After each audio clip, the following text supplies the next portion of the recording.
অনেক অনেক ধন্যবাদ ঝন্টু সাহেব আপনাকে আমার শোতে আসার জন্য।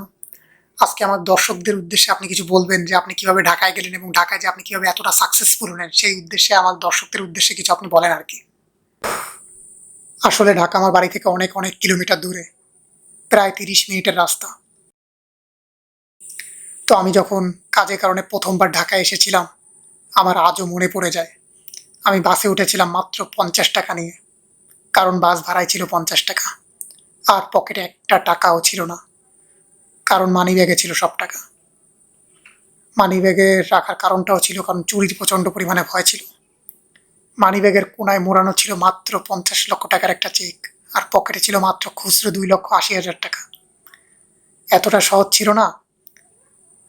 কড়া রোদের মধ্যে মানুষের দুয়ারে দুয়ারে ঘুরে বেড়াতাম কাজ পাওয়ার আশায়, দাদার হেলিকপ্টারে করে। তো একদিন একটা ইন্টারভিউ থেকে আমার কল আসে, এভাবে ইন্টারভিউ দিতে দিতে। তো একটা কোম্পানির ইন্টারভিউ থেকে আমাকে কল আসে। কোম্পানিতে গেলাম, ইন্টারভিউ দিতে গেলাম। ইন্টারভিউ দিতে দিতে অনেক রাত হয়ে যায়। বাস, ট্রেন, গাড়ি সব কিছুই বন্ধ। বাড়ি কি করে আসবো? ঢাকায় হয়তোবা থাকতে হবে।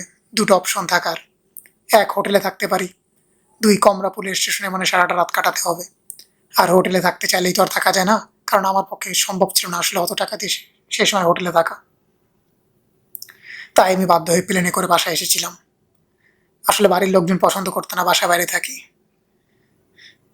তো বাড়ি আসার 1 সপ্তাহ পরেই কোম্পানি থেকেই আমার কল আসে।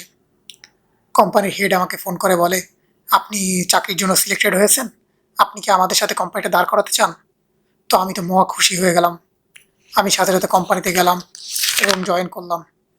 তারা সাথে সাথে আমাকে রাজমিস্ত্রি কাজ ধরিয়ে দিল। আমি বললাম, এটার জন্য তো ইন্টারভিউ নেওয়া হয়নি।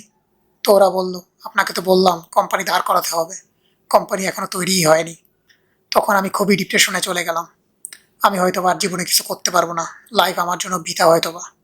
কিন্তু মনে যদি একটা দৃঢ় বিশ্বাস থাকে, মনে যদি একটা জোর থাকে না, মানে সেই জোর যদি কারোর মধ্যে থাকে না, তাকে কেউ আটকে রাখতে পারে না, স্বয়ং উপর আল্লাহ আটকে রাখতে পারে না। তাই আমি কিছুই করতে পারিনি জীবনে, কারণ আমার মধ্যে আসলে দৃঢ় বিশ্বাস আর কনফিডেন্স কোনোটাই ছিল না।